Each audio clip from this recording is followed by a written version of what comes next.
કેમ છો મિત્રો? મજામાં? વામજા એજ્યુકેશનમાં તમારું હાર્દિક સ્વાગત છે। આજના વિડીયોમાં, આજના લેક્ચરમાં, આજના ટોપિકમાં આપણે ગુજરાતીનો નિબંધ જોવાના છીએ। બરાબર, નિબંધનો ટોપિક છે ગ્રીષ્મનો મધ્યાહન અથવા તો ઉનાળાનો બપોર અથવા તો વાયરા વાયા વૈશાખી અથવા તો બરબડતા જામ્યા બપોર અથવા તો ઉનાળાની મજા અને સજા અથવા તો ગ્રીષ્મનો બપોર એટલે કે ઉનાળાની બપોર। બરાબર, તેમના વિશે આપણે નિબંધ જોવાના છીએ। આ નિબંધ મેં આની પહેલા પણ એક મૂકેલો છે, પરંતુ મોસ્ટ આઈએમપી આ નિબંધ છે, તેનું ખાસ ધ્યાન રાખજો। અને એટલે જ બીજી રીતના, બીજા શબ્દોસર, બીજી વાક્ય રચના પ્રમાણે એક નવો નિબંધ હું લઈને આવ્યો છું। તો ચાલો મિત્રો આપણે આ નિબંધ જોઈએ, પરંતુ ચાલુ કરતા પહેલા જો તમે આ ચેનલને સબસ્ક્રાઇબ ન કરી હોય તો સબસ્ક્રાઇબ કરીને બેલ આઇકન દબાવો, વિડીયોને લાઇક કરો તથા આ વિડીયોને તમારા મિત્રો, પરિવાર, દોસ્તો સાથે જરૂરથી શેર કરો।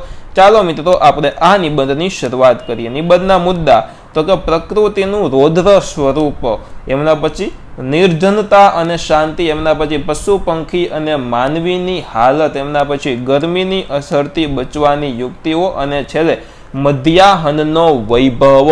બરાબર, આટલું આપણે નિબંધના મુદ્દામાં લખશું। ચાલો જોઈ લઈ તો કે ઉનાળાનો બપોર એટલે બરબડતી ભઠ્ઠીનો બફારો। Okay, done.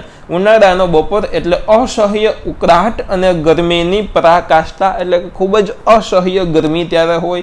ગ્રીષ્મનો મધ્યાહન એટલે કે ઉષ્ણતાનો ઉકળતો ચરુ, પ્રકૃતિના રૌદ્ર સ્વરૂપની એક ઝાંખી ઉનાળાના બરબડતા બપોરે જ થાય છે। પ્રકૃતિ રૌદ્ર સ્વરૂપ તેમનું, બરાબર, તેમની ઝાંખી ઉનાળાની બપોરે જ થાય છે।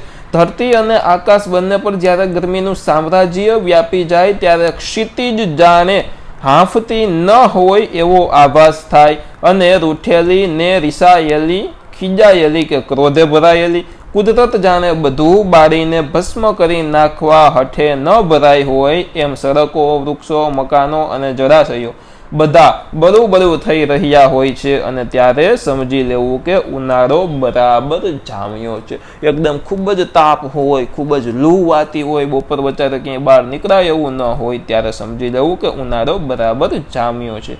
ઉનાળાના ધોમધખતા બપોરે માનવીની માત્રના આનંદોલ્લાસમાં, વાહન વ્યવહારની ગતિવિધિમાં, પશુ પંખીઓની ચહલપહલમાં અને સમસ્ત પ્રાકૃતિક વાતાવરણમાં ભારે ઓટ અને મંદી આવી જાય છે। અને એક બાજુ સૂર્યનારાયણ ગરમીથી પ્રચંડ અગ્નિ વરસાવતા હોય અને બીજી બાજુ ઉના લુભરિયા વૈશાખી વાયરા ફૂંકાતા હોય, ત્યારે શહેરોના જ નહીં, ગામડાઓના રસ્તાઓ પણ સુમસામ અને નિર્જન બની જાય છે।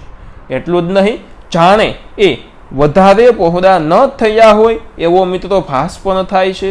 આગળ જોઈ લઈ, તડકાની પ્રચંડ શેરોથી ત્રાસી ગયેલા મૂંગા પશુઓ ક્યાંક પાણીમાં, કાદવમાં કે ઝાડની આછી પાતળી છાયામાં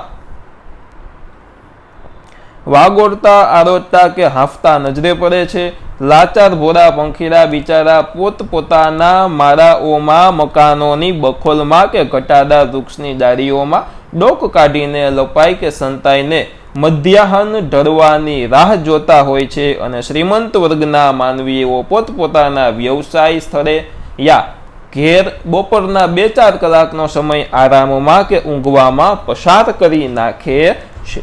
બાકી એ વર્ગ સિવાયના મધ્યમ વર્ગના અને ગરીબ વર્ગના માનવીઓ તો પરસેવો રેબઝેબ થતા પણ પોતાના કામ ધંધે વળગેલા હોય છે। અને વસ્તી યા ચેતનની દ્રષ્ટિ જોઈએ તો થોડાક રખડિયા શ્રમજીવી મજૂરો, રડિયા ખડિયા શ્રમજીવી મજૂરો આકાશમાં ચક્રાવા લેતા, એકાદ બે સમરીઓ મૃગજળ પાછળ દોટ મૂકતા, કોક હરણા અને એકાએક ભૂંડી ઉઠતા એકલવાયા ગધેડા સિવાય જીવંત સૃષ્ટિનો ઝાઝો અને સારો જોવા સંભળવા મળતો નથી।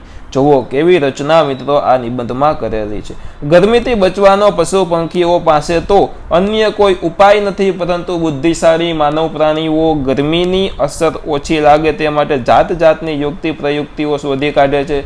સફેદ બારીક વસ્ત્રો પરિધાન કરવા, બહાર નીકળવાનું થાય તો ટોપી, હેટ કે છત્રીનો ઉપયોગ કરવો, ઘરમાં, ઓફિસમાં, હોટલોમાં અને છબી ઘરોમાં પંખા તથા વાતાનુકૂલિતની વ્યવસ્થા, વાતાનુકૂલિત એટલે કે એસીની વ્યવસ્થા કરવી, ગરમ લૂનો મારો રોકવા, ખસની ટટ્ટીઓ ભીની કરી અને બાંધવી, ઠંડા પીણા, ફ્રીજનું પાણી, આઈસ્ક્રીમ વગેરેની લિજ્જત માણીને કોઠો ટાઢો કરવો અને પૈસાની છૂટ હોય તો કોઈ ગિરિનગર પર કે દરિયા કિનારે હવા ખાવા ઉપડી જવું વગેરે અનેક તરકીબો દ્વારા માનવીએ ગરમી સામે રક્ષણ અને રાહત મેળવવા કમર કસી છે.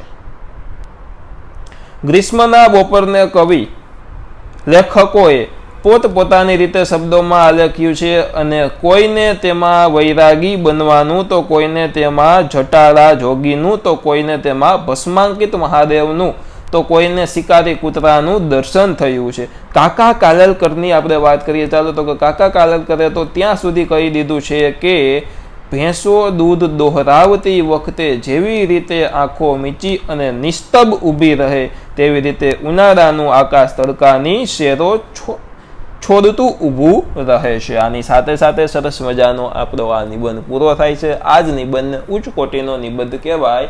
આ નિબંધમાં અત્યાર સુધી એમ કહેતો હતો કે નિબંધ ગોખવા માટે નથી બનાવતો, પરંતુ આ નિબંધમાં એમ કહું છું કે ગોખવો હોય તો ગોખી લેજો, કારણ કે મિત્રો મોસ્ટ આઈએમપી આ ટોપિક છે. ઓકે મિત્રો, ફરી મળશું એક નવા વિડીયો સાથે. ફરી પધારજો. બાય, જય હિન્દ, વંદે માતરમ. આવજો. ધન્યવાદ. પરંતુ જાતા જાતા લાઈક, શેર, સબસ્ક્રાઈબ અને કોમેન્ટ કરતા રહેજો.